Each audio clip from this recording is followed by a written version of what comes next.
ಮುಖ್ಯಮಂತ್ರಿ ಬಸವರಾಜ ಬೊಮ್ಮಾಯಿಯವರ ನೇತೃತ್ವದಲ್ಲಿ ಇವತ್ತು ಸುದೀರ್ಘವಾದಂಥ ಸುಮಾರು 2 ಗಂಟೆಗಳು ಮೇಲ್ಪಟ್ಟು ಸಭೆ ಮಾಡಿದಿರಿ. ಎಲ್ಲ ತಜ್ಞರ ಅಭಿಪ್ರಾಯಗಳನ್ನು ಪಡೆದಿದ್ದೀರಿ. ಆಲ್ಮೋಸ್ಟ್ ಆಲ್ ಸುಮಾರು 12 ಜನ ತಜ್ಞರು ಅದರಲ್ಲಿ ಭಾಗವಹಿಸಿದರು. ನಿಮ್ಯಾನ್ಸ್ ಇರ್ಬೋದು, WHO ಇರ್ಬೋದು, ನಮ್ಮ ತಜ್ಞರ ಸಮಿತಿ, ಇವೆಲ್ಲವನ್ನು ಅವರೆಲ್ಲರ ಅಭಿಪ್ರಾಯವನ್ನು ಇಂಡಿವಿಜುವಲ್ ಆಗಿ ಮುಖ್ಯಮಂತ್ರಿಗಳು ತೆಗೆದುಕೊಂಡಿದ್ದಾರೆ.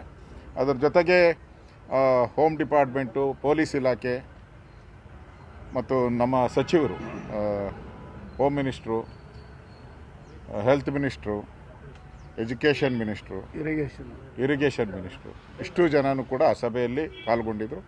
ಮತ್ತು ನಮ್ಮ ಪ್ರಿನ್ಸಿಪಲ್ ಸೆಕ್ರೆಟರಿ ಅವರೆಲ್ಲರ ಅಭಿಪ್ರಾಯಗಳನ್ನು ತೆಗೆದುಕೊಂಡು ಭಾಳ ಒಂದು ನಿರ್ಧಾರವನ್ನು ಸರ್ಕಾರ ಇವತ್ತು ಘೋಷಣೆ ಮಾಡ್ತಾ ಇದ್ದಾರೆ. ಏನು ಸಂಡೇ ಸ್ಯಾಟರ್ಡೇ ಲಾಕ್ಡೌನ್ ಇತ್ತು, ಆ ಸಂಡೇ ವೀಕೆಂಡ್ ಅದನ್ನು weekend curfew, okay, weekend curfew Saturday Sunday ಇತ್ತು, ಅದನ್ನು ಇವತ್ತು ತೆಗೆದಾಕ್ತಾ ಇದ್ದೀರಿ.